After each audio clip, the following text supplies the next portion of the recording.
Hey everybody, this is Rydo and we're back to Hearthstone. And I forgot to play any of the missions, so I've already started recording. Fine, I will start playing now. Let's see. Tavern Brawl with the Hunter. Let's choose the Hunter. Try again.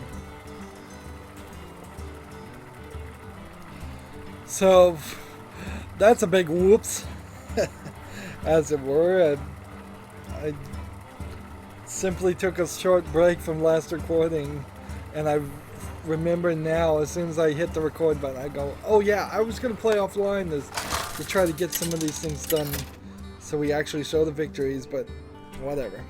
Let's just move forward. Let's record. I'll play whatever I don't get. With honor. Let the Off hunt screen. begin. Hopefully the new quest system starts fixing this a little bit more, where we're not in an hour and 30 minutes potentially still not able to. Back to your homes. Job's done. If I can keep this one around, I can make Shifter Zaris next turn, even if nothing else happens, and give it Divine Shield. So this is probably a pretty good card to play. I suppose it's a weird thing. Actually, I've not talked about some of the most important things here. We already talked about Valve responding to the Washington Gaming things. Last time I talked about how one of the Rick and Morty co-creators, Dan Harmon, was making a TV show for YouTube Red about, let's see, look at top cards, draw one and discard the others. Well, why would I want to do that? If you're holding the dragon, add +1 in charge. Not holding the dragon, so I'm going to do this.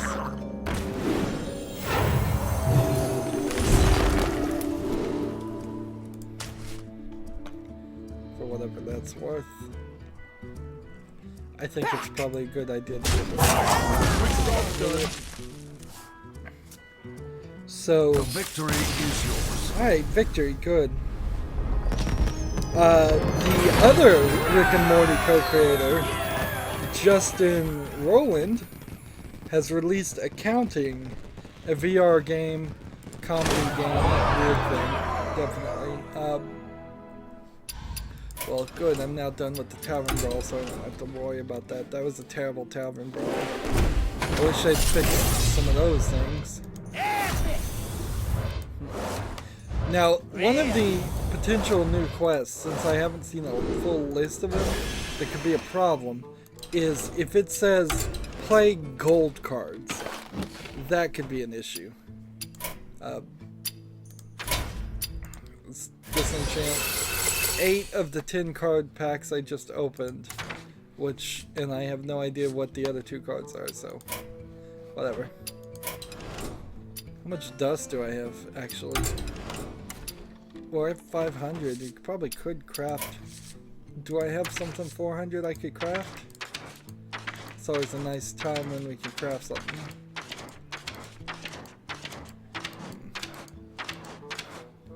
Here we go.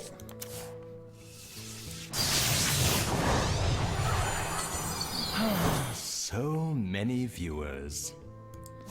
There we go. I really still kind of feel like unlocking these. Let's see, there's one more here that's 400. Unlocking these cards is actually a good idea and is potentially accelerating my chances. Here's another 400. Here's another 400 of.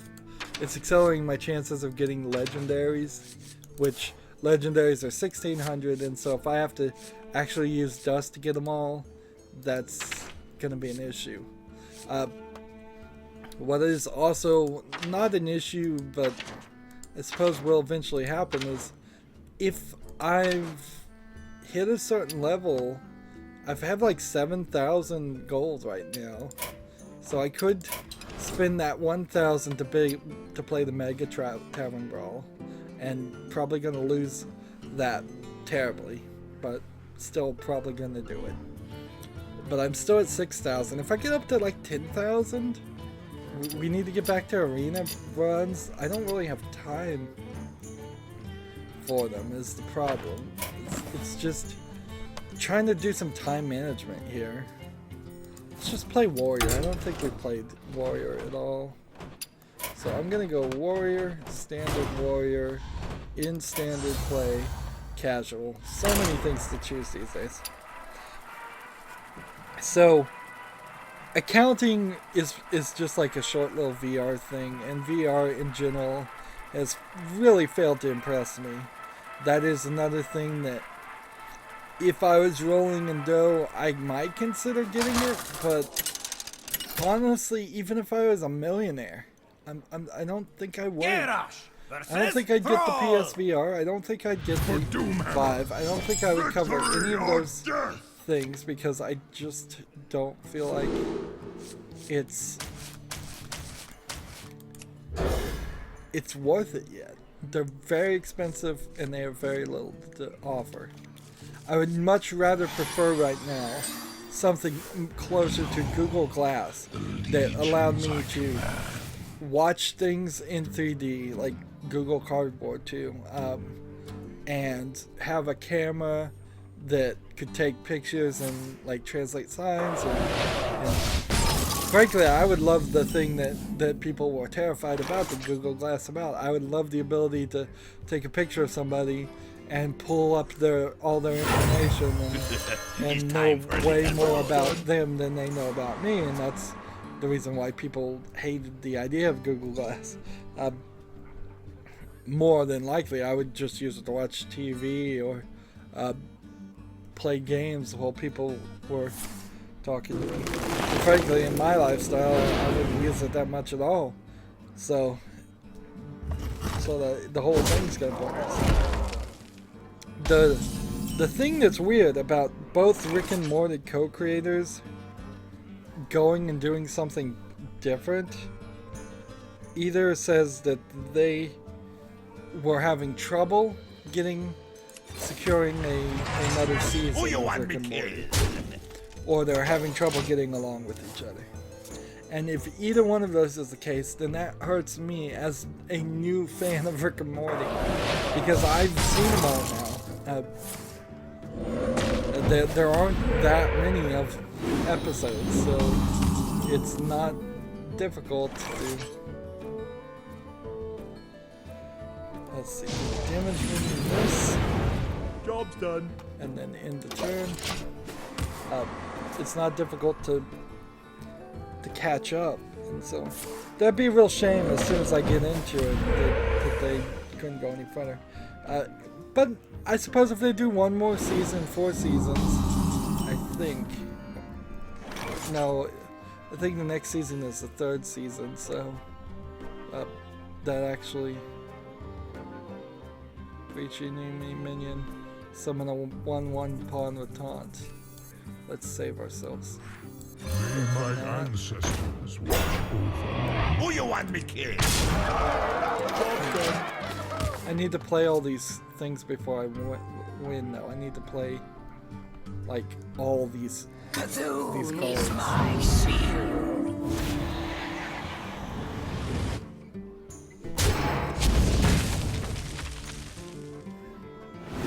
So I don't know. I don't know how. Knowledge is power, and I know a lot. Who you want me killed? Let's see, getting a victory actually in this case doesn't even help. I'd love to get a victory, but it doesn't do anything. Here's a crazy one, somewhat related to TV. CBS and Lionsgate are making a Candy Crush game show? Question mark? I think it's a game show. I think that there will be different teams each time playing on like a giant projected screen on the floor of Candy Crush. what I think is going to be kind of ironic here is they probably will eventually get bored of the default real Candy Crush things that exist. So I would not be surprised Who you want me killed? to find out that they changed the rules of Candy Crush, and Candy Crush barely has any rules anyways, and it cheats like crazy. But I assume it's a game show, because it would be really, really weird if it was some kind of drama where people were going on a game show and it was the same actors every week competing in a really dumb thing. Candy Crush in general is a pretty dumb game, and it cheats like crazy, manipulates you, and it's one of the few games I would say no one in the world should play. There's absolutely nobody in the world should play Candy Crush because it cheats. As soon as you buy the things it's trying to sell you, the microtransactions, the games get harder. And I can prove this because I hacked it. I had infinite amounts of all the things, and I still could not beat certain levels because it was designed to cheat. And other people have disassembled the code and proven, yes, it cheats. Downright cheats. Armor made to fit. Ready to flee! So, here's where you're wrong. Who you want me killed? So, here's where you're wrong.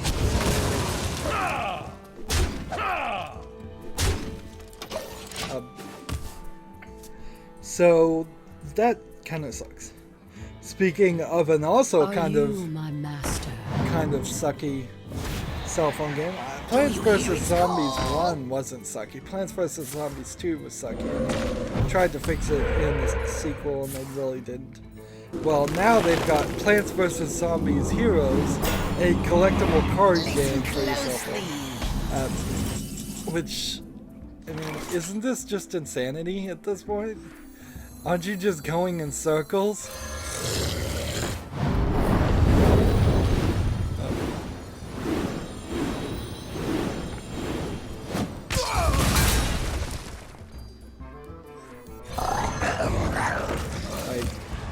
I learn.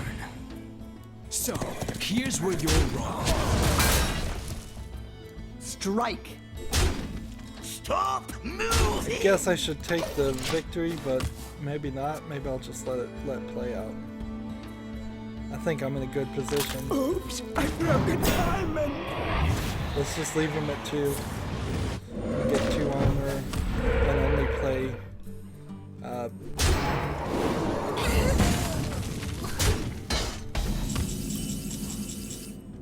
Let's see. My deck contains no more than 1. See, here's where Hearthstone deck tracker works. If I got a Cruel Taskmaster and this one and this one and this one, I could play this.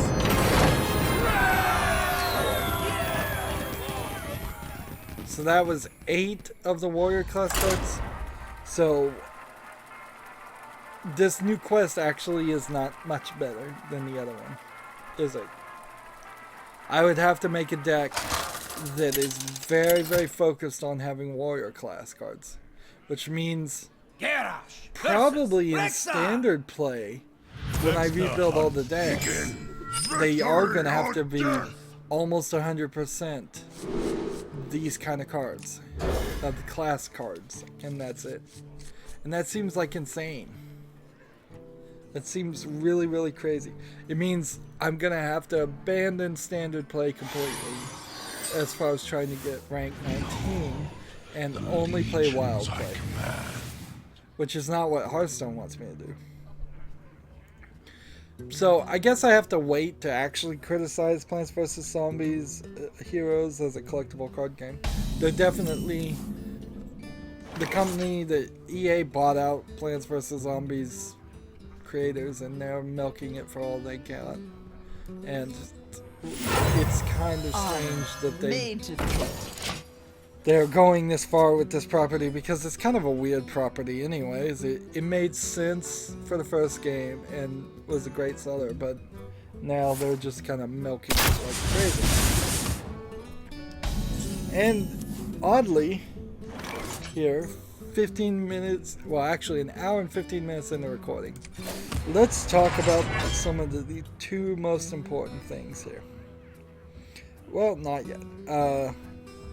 Let's talk about Smash and Grab, a game that came out just in early access a few months ago, and then the company that released it in early access on Steam, United Front, went out of business. It seems really, really strange. Like, why would you... Did you just run out of money? What happened here? The blade be thirsty. That you would release something in early access that you were down that process, and Smash and Grab doesn't look like a Unity asset. It doesn't look like it's a garbage game. It's a multiplayer, like, servers are running for the moment for the multiplayer, but they're gonna get cut off. Like fighting game, like Counter-Strike Go or something. So, I have an axe to grind. where did that come from? That you would just cancel, close your company from it. But they did talk to Valve, or maybe Valve talked to them, and said, let's give refunds to all customers here, and it's been pulled from Valve stores.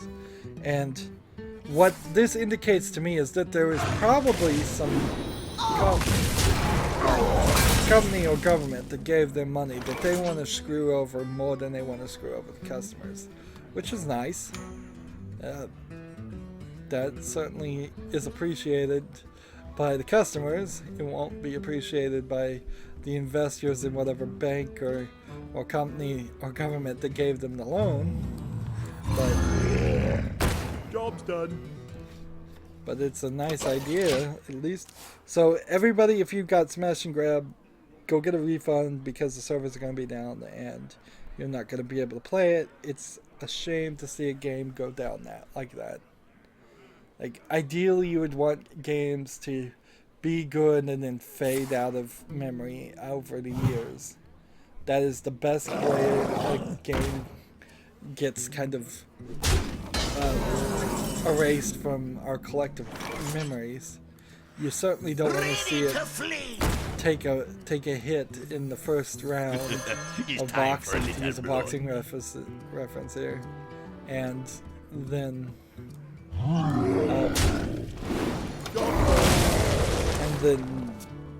be knocked out. So now I can talk about two of the biggest things. So the video game voice actors, and often the voice actors are forced into becoming mocappers. I mean, it's not like they mind being mocappers in general. I'm sure some of them do. But what happens is they're told to show up here to do a job. They're given no more information. And when they get in there, they're like, alright, jump in this suit.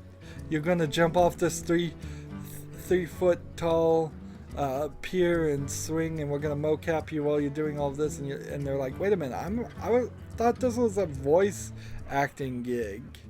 And you've got me doing all this physical stuff that maybe I'm not capable for. And that was one of the major things that they were having problems with, is they would just say, do these really dangerous stunts, and there's like no trainers around. They're not qualified to do it. There's no medical anywhere to help them if they hurt themselves.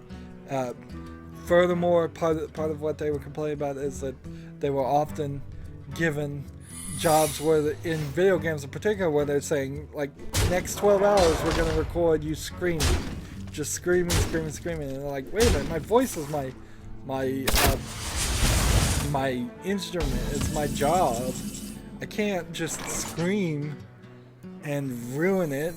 I won't be able to continue doing my job the next day. I forget things.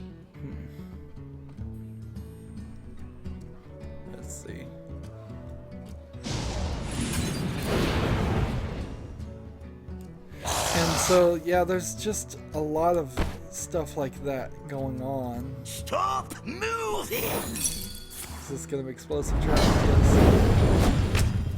Yes.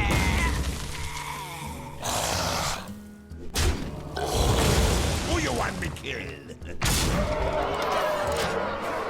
So, yeah, after 2 years of trying to negotiate with most of the video game industry, there are some people that don't do union jobs, and like I would bet Gearbox. In fact, I think for a fact Gearbox doesn't use SAG-AFTRA union work because Gearbox is run out of Dallas, Texas, and Texas is what they call a right to work, but what it really means is a right to be fired for any reason. State. That's a little bit biased, but it's really what it means. Like, you have the right to work without a union backing you up, and your boss has the right to fire you at will at any point and change your job pretty much non-stop with no real recourse. So after 2 years of most of the video game people negotiating with SAG-AFTRA, they are on strike. Now, will this strike last one night? Will this strike last a few days? Will it last a few weeks?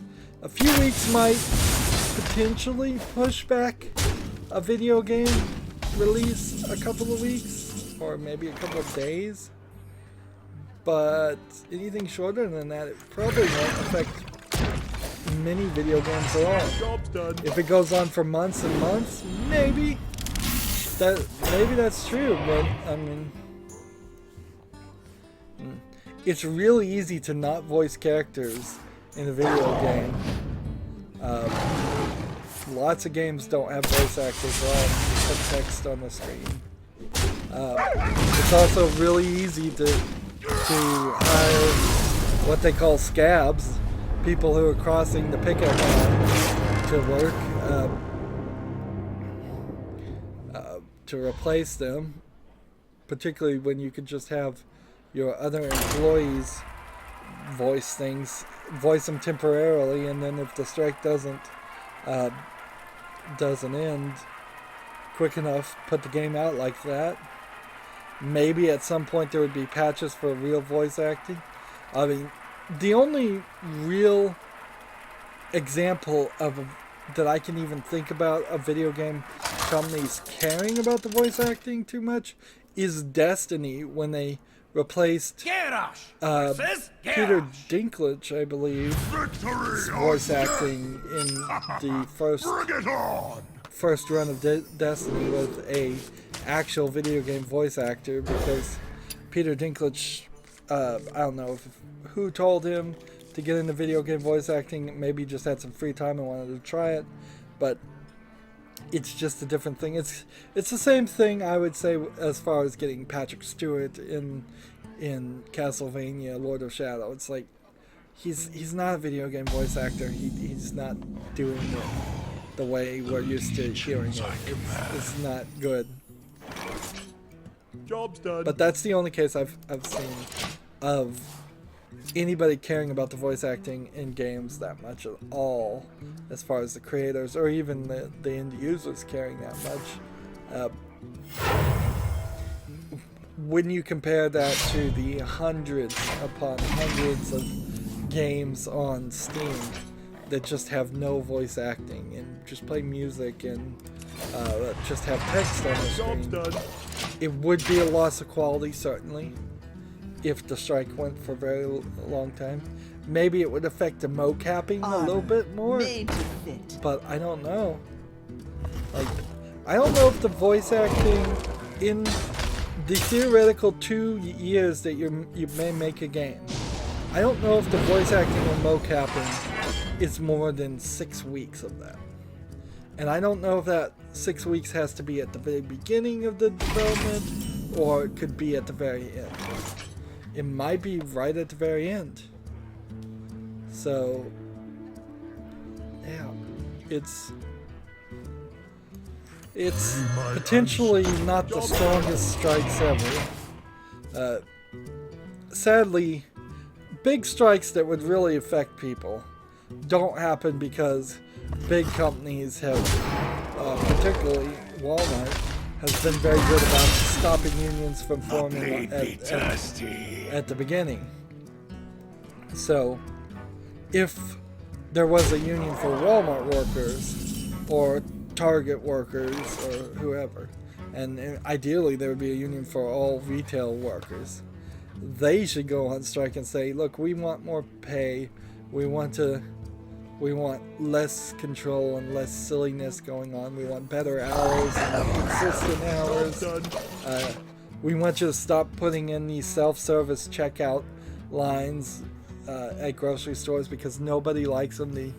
The end user doesn't like them, and we don't like the fact that you're getting rid of our jobs. And it's a strange argument to make, but particularly when you're working in like a grocery store, I feel like if I was working in a grocery store, I would want everybody to be paid a little bit more, so I had so we could begin to go down the process of having better co-workers. Because if I'm at the checkout counter and I'm checking out stuff, and then my co-worker is a teenager or somebody with a mental handicap, and they're sitting there and they don't know how to put groceries in a bag, which is what I see a lot of, then my job is getting affected by a low quality of coworkers. And when I was working my last IT job,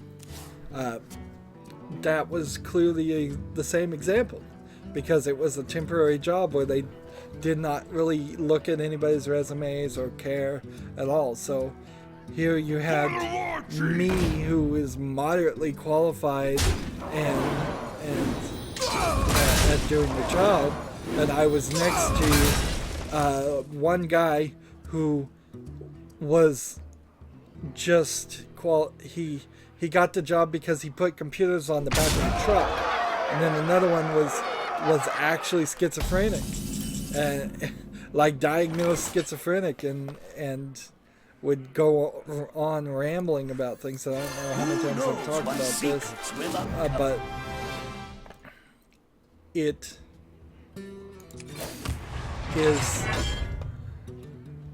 was really not fair. Well, maybe fair is a bad word to use ever, but it was really not ideal to be surrounded by 11 other co-workers, and like none of them were qualified, really. Maybe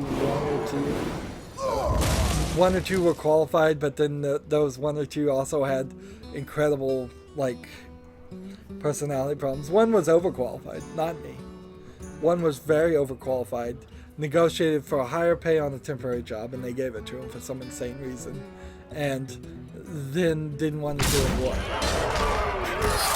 And I'm like, why are you even here? You're overqualified. So why don't you go get... Why aren't you in a better job that fits you better? We gotta play one more time. I've gotten into a weird thing here. But yeah, when you start paying employees what they're worth, you can start a lot easier justifying getting rid of employees that aren't worth it, and helping them get into positions where they would be happier and they would work out better, ideally. And that's a nice way of saying fire. Really nobody wants to work in an environment where there's that guy that is making everybody else, bringing everybody else down.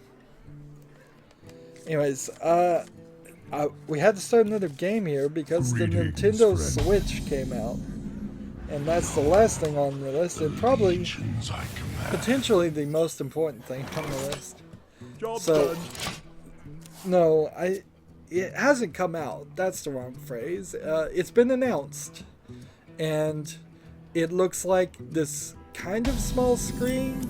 It seems like it might be pretty wide, but not very tall. I would suspect maybe it is a 9 inches wide screen and a 4 or 5 inches tall screen, and on the side are detachable controllers that now kind of look like the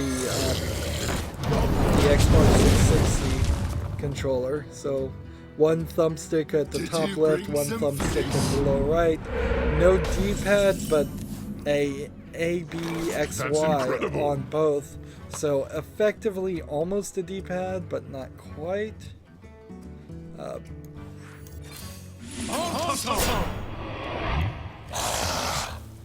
So that's interesting.